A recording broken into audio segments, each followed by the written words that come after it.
Losing time, I'm fading fast. I just wanna make it last. Try to let go of the past. I close my eyes, embrace the blast. Sleepless nights and headache stack. Restlessness to hell. All right, before we dive in, let me throw out a bold statement. Huawei has truly led the way when it comes to foldable design. Sure, others have followed, but what do you think? Do you agree or not? Let me know your take. There have been all kinds of over-the-top claims floating around, from so-called time travel plagiarism to cyber-style accusations. But none of that really changes how much people genuinely like the Pura X. The numbers speak for themselves. Even with a bit of a slow start, it managed to sell 1.5 million units, and impressively, a single model even outperformed the combined sales of the next 3 flagship foldables. That really got me thinking. What is it about foldable phones that's so appealing? Curiosity got the better of me, so I picked one up myself. In this video, we're focusing purely on the hardware side. If you're curious about the software ecosystem, we can explore that separately. A quick shout to my tech partner from China for sharing this video. A big thank you for making this possible. Hey everyone, it's Maiky from techmaiky. If you love staying updated with the latest gadgets, make sure to subscribe and hit the notification bell so you never miss out our exciting tech content. So let's start with the name, Pura X Max. How should we interpret it? Personally, I see it more like a bigger, more advanced sibling within the Pura lineup. It doesn't feel like a first-generation reboot, but rather something that sits above the regular Pura X. That also suggests the standard Pura X line isn't going anywhere, so if you were worried about it being discontinued, there's no need to stress. Now, where does the Max really stand out? The most obvious change is the outer display. The regular Pura X comes with a 3.5-inch square screen in a 1:1 ratio, while the Max version steps it up to a larger 5.4-inch display with a 1.4:1 ratio. That size instantly reminded me of the iPhone 12 mini. The phone itself is also wider, measuring 85 millimeters across, which actually makes it quite comfortable to hold. To be honest, I think this upgraded outer screen alone could be a big reason for existing Pura X users to consider upgrading. It's just far more practical.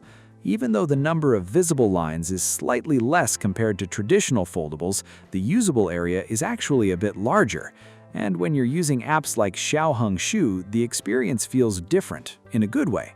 The wider layout allows 3 full columns of content, and as you scroll, the interface elements like the title and navigation bars fade away, leaving you with a smooth, uninterrupted feed that just keeps going.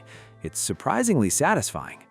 Holding the phone, though, you'll definitely notice its weight. At 229 grams, it feels solid in the hand. Thankfully, the design helps with grip. The camera bump sits close to the back panel, creating a natural resting spot for your fingers. Speaking of the back, there's a nice detail here. The ring around the camera module isn't plastic like you might expect, it's ceramic. It has a smooth, almost jade-like texture that feels really premium. The unit I have is in olive gold, which looks classy and understated rather than flashy. That said, I do have one complaint.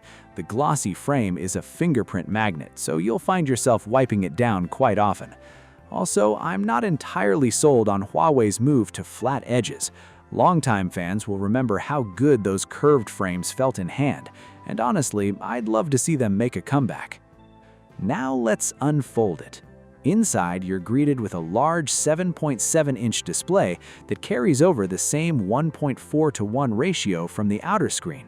To give you some perspective, I placed an 8.8-inch tablet behind it, and it's not that far off in size. Once unlocked, the screen gets impressively bright, especially outdoors. The brightness adjustment feels very responsive, and visibility under direct sunlight is still excellent. And when it comes to the crease, this might be one of the best implementations Huawei has done so far. Even some larger and more expensive foldables don't handle it as well. If crease visibility matters to you but you still want a Huawei foldable, this is definitely one of the better options right now. Since the inner display is such a highlight, it only makes sense to test it with video playback. Comparing it side by side with a cardboard cutout, you can clearly see how much screen real estate the Pura X Max offers in landscape mode. It's noticeably wider, roughly about a fingertip more. When you rotate it vertically, that wider body really starts to show its advantage. Watching videos is definitely more enjoyable thanks to the larger display, although you'll still notice black bars on the sides. Even with the increased screen size, it doesn't quite achieve that fully immersive feeling you get on the standard Pura X.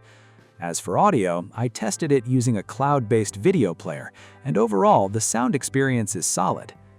And when you're done watching videos, it's time to switch things up with a bit of gaming. I jumped into a quick match of King of Glory just to get a feel for performance. The Pura X Max runs the game smoothly, though at the moment it supports HD and 120Hz together, while higher frame rate modes like 4X still need some optimization. Alright, let's turn up the heat a bit and move on to Genshin Impact.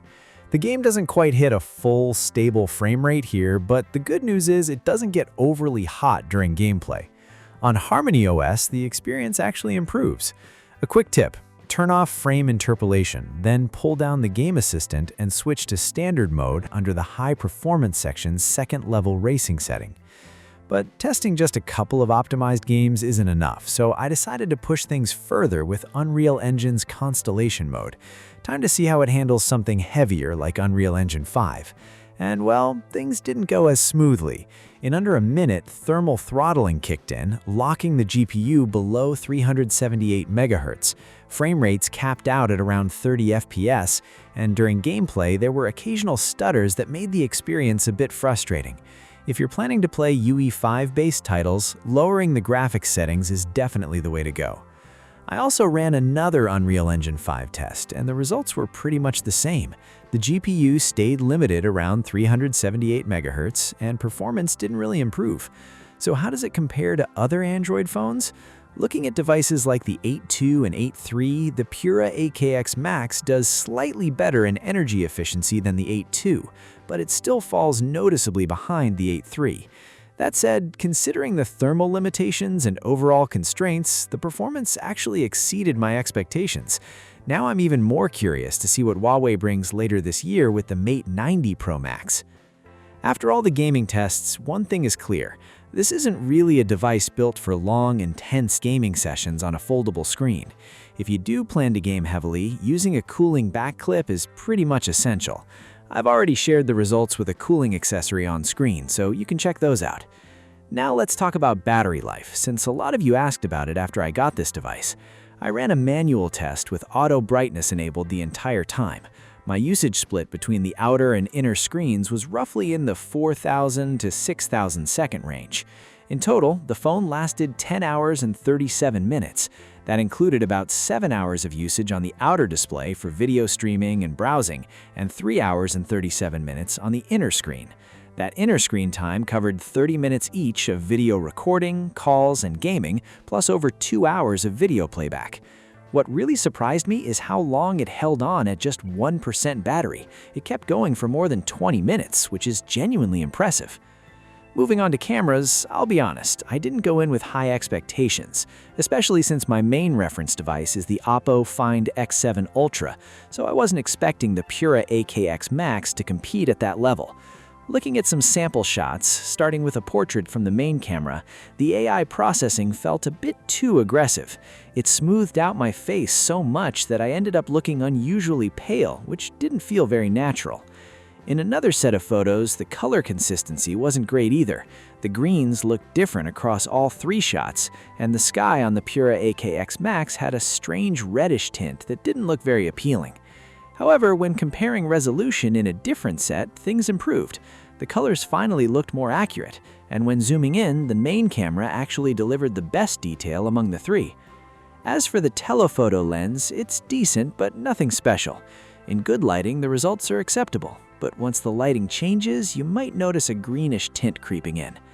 Macro performance is, well, it's just okay. I'll leave it at that. You can judge which one you prefer. Overall, the photo quality feels comparable to the standard versions of other flagship phones. When it comes to video recording, I didn't spend too much time with it, but one thing stands out. Stabilization definitely needs improvement. The current firmware still feels a bit unpolished, so there's room for Huawei to refine the video experience. I was also curious about the X-Magic selfie feature and the AI pose suggestions built into the Pura. After trying it out, I found the pose options somewhat limited. Maybe it's because I haven't taken enough photos yet, but personally, I found the AI composition feature far more useful. If you struggle with framing your shots, that feature can really make a difference.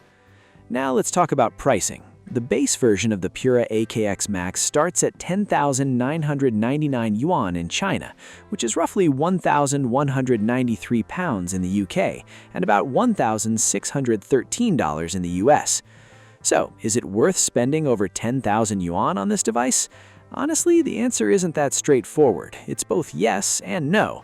If you're looking at it purely from a resale value perspective, based on how previous Pura series devices have performed, it might not seem like the best investment. But if you genuinely like what it offers, can live with its limitations, and feel that it fits your needs, then it absolutely can be worth it. At the end of the day, value is subjective. And that's it for this video. Thanks for watching, and I'll catch you in the next one. Bye!